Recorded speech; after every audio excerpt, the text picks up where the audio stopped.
To be a dancer means to have the freedom to express in any way you feel fit, something that's really close to you, something that starts to seem personal. You have that ability to show everybody else how you're feeling, and hopefully they walk away feeling that same thing. You have to take everything that you've learned, both outside and inside the studio, and translate it into these performances that you have that people may see you only one time, and you are able to show them so many things about yourself by just the way you move your body, the way you move your face, just like the different ways you move your head can show them so many different aspects of your personal life and the character that you're trying to portray. I dance because I was born into it. I grew up watching my grandmother dance, I grew up watching my mother dance. The reason why I dance now is because it is the one thing that helps me get through life. Our family history with the studio has always started with my grandmother when she was 16. And, the basement was cement floor and, had bars against the walls and had maybe 4 or 5 students to start with, and it grew from there. Then my grandmother had children. And so, of course, her children were put into dance as well. From that point, my mother was, teaching, taking classes. My grandmother would take her to dance conventions. And then, of course, my mother had kids, 3 kids, and me being the oldest. And so then that's where I started. I've kept it going, with the teaching. And for a while, it was just my mother and I. My grandmother retired after 40 years and handed it off to my mother. Now, the past 5 years, it's been now myself, Michael, and Elizabeth. As soon as you walk into the door, you just feel this family bond, and the kids, they just stick together and creates a great atmosphere. My favorite style to teach would definitely be hip-hop, just because there are no rules, so I can even have the girls come up with something unique and stuff. So it's an even deeper form of expression because you have the freedom to create anything that you want. My favorite teaching has to be like the 2- and 3-year-olds. They're just excited to learn anything that you teach them. You could just go skipping around the room for the entire hour to different music and they're super excited. Like, they're excited to learn anything that you want to give them. I have come to realize that, of course, the reason why your teacher is on you all the time is not to make you cry or torture you, but it's to make you a better dancer, a well-rounded dancer. And so that sticks with me. And so I'm more hard on myself in ballet. When I'm teaching ballet, I want to make sure that I'm teaching it absolutely correctly. My favorite style would be ballet because it starts you in everything. It's the foundation, and that it's, in my opinion, the most challenging because you have to push yourself at the bar and center floor. I like being able to translate all that hard work and all that difficult strengthening and remembering that you have to do this technique and your arm has to be here at the same time your foot has to be here. But when you're on stage, it just looks effortless. There's always something that you can improve on. You might not be the most flexible, you might not have the best turns. Last year, while playing varsity soccer, I broke my ankle. So that started before the dance season, and I was out for 3 months. It was very difficult. And then when I finally was able to dance, I felt behind. The stress that it put on my ankle, I just had to work 10 times harder just to work on the flexibility and the strength that I could get back to that level that I was. It was really hard not being able to dance because dance is just such a big part of who I am, and it felt like a part of me was just not there when I couldn't dance. So dancing as a child has impacted me because I didn't have a lot of close friends in school. But I always knew that every time I went to dance, all my friends were there. I kept my mind off of things, the struggles that I had in school, and it was my safe place, it was my home. And so it gave me the confidence that I didn't necessarily receive at school. It gave me the confidence here to keep my chin up, to keep my head held high, and to move forward in life. I continue to use the studio as a place of escape, a place where I don't have to be a certain person. I can be whatever I want to be here. Dancing at MVDS has given me so many of my closest friends. Both my peers and my teachers are such great friends to me and confidants, and I can definitely share my emotions with them. Anything that's going on at home, anything that's going on at school, it's just forgotten. Everyone's able to help me here, and I can talk to them and I can dance it out, and there's no judgment at all. When you're ever in an upset mood or something is making you not feel right, everything gets dropped at the door. You just dance and you get to express yourself, and when you leave you might come back to how you were feeling, but you had those couple minutes of just being free and not thinking about anything. And I think every student kind of feels that, and that's what makes dancing so great. Certainly with tap is very powerful to me.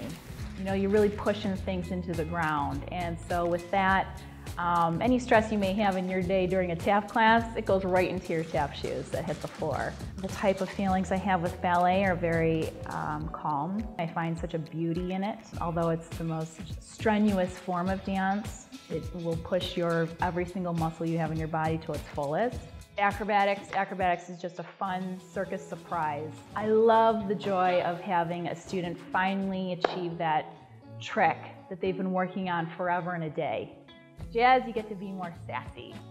You know, jazz, your inner, diva comes out. And then I think my most emotional, of course, is modern.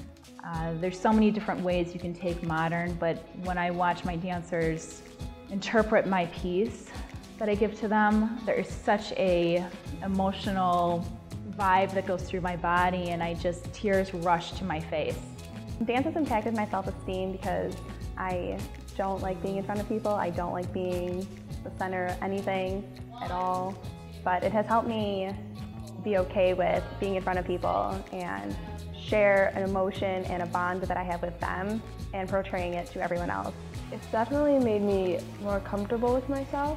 Dancing in front of mirrors all the time and everything, you're definitely forced to look at yourself, not even just physically, but also like watch how you portray yourself. Definitely starting at a younger age, it built up my mental health and self-esteem, because with dance, you have to be able to do things that you might not always be comfortable with, and starting at a young age has definitely helped as I've gotten older. Me teaching dance impacts the mental health of my students in so many ways. Since I've started teaching and have continued on the past 23 years, I can pretty much tell from a distance when a student walks through my doors what kind of day they're having, where they are in that moment mentally.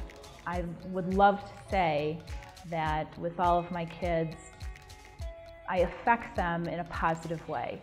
And I teach them life lessons. You know, hard work pays off. For them to hear someone believes in them, and someone's not going to stop believing in them, and someone's going to push them until they get something and they achieve something and they feel good about themselves and they're successful at it, I think they feel pretty good. Somebody cares that much. I try to reiterate to my students that there's nothing you could ever do to disappoint me. Nothing.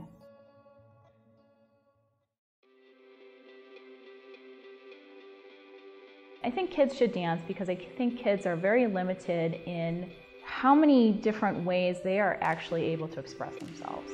I think dance is such a great way to express anger, to express joy, to express sadness. You're able to unleash the beast within you and then feel a calm afterwards and say, you know what, this is my time to shine. This is my time to be the star. Everything in dance has been so great. Like, I just keep growing with it, and every time I grow with dance, I know I grow in like my life outside of dance too, and I can't imagine not having that in the future. Just leaving this part of my life is going to be very difficult, to say goodbye to my friends, seeing as I'll be leaving and going to college, and losing this second family that I've grown up with is just going to be very, very difficult. The most rewarding aspect, definitely, being a teacher now, is seeing your kids on stage on recital day. I love seeing my students on stage for the first time, especially the younger kids who, when they first started dancing, are 2 and they didn't know a single thing. And by the time May comes, they learn something, and even if it's the smallest step, they are so excited to show what they've done. It's great watching them grow and at recital having some type of knowledge of dance. So with Marjorie Blakely Dance Studio education, I think it goes back to the family aspect. You get that, along with us being non-competitive. It's more of hands-on and a growing experience rather than showing how many trophies we have or competing against another studio. You get to see and know these families like they're our own. It's just this weird bond that we have here that I don't think you can get anywhere else. Everybody's a winner. Everybody's a team player in here. And it helps to develop relationships within your own classes, you know, students working together to achieve a goal, whereas normally they would be competing with each other. If you want to dance, we're going to have you dance, you know. And with any, you know, child who comes through the doors, whatever their insecurity is, we're going to help them to love that insecurity. I find the most happiness in myself when I'm on stage performing in front of so many people. I really find joy in making them happy and knowing that they love watching what I love to do. And I like being cheesy on stage and having fun with being different characters too. It's definitely a release of everything in your life. The very first number on recital day it's nerve-wracking because you worked so hard all year and you just, no matter how many times you practice it, you just want it to be perfect. But you know, like deep down inside you, that you are putting all that you can into it and you're just leaving it all on stage, and all that hard work that you had throughout the year is just paying off in this moment. There is no need to have to try and be number one. There is no need to have to try and win the trophy, the ribbon. It's just you performing in something that you've learned and have practiced over and over again, so you have the confidence to succeed on stage. And the one thing that I always tell them is, no matter what mistakes you make on stage, you just keep smiling, because nobody out there knows what it's supposed to be. So maybe that was on purpose, but have fun with it. The final bow as a dancer was like an accomplishment that you worked so hard, and you were just excited to be like, I did this. But at the same time, it was also sad because you're like, people were graduating and you weren't gonna dance with certain people again. The final bow as a teacher also is one of the only jobs that you can show people what your end product is, and you can show them what they have learned. The first feeling I have when I walk out on stage is relief, followed by joy, followed by just the amount of pride I have for every performance. I have a sense of, I get emotional, sense of responsibility to all of my parents and my students and everybody who's pulled together to put this show together. It's amazing, you know, how many people care.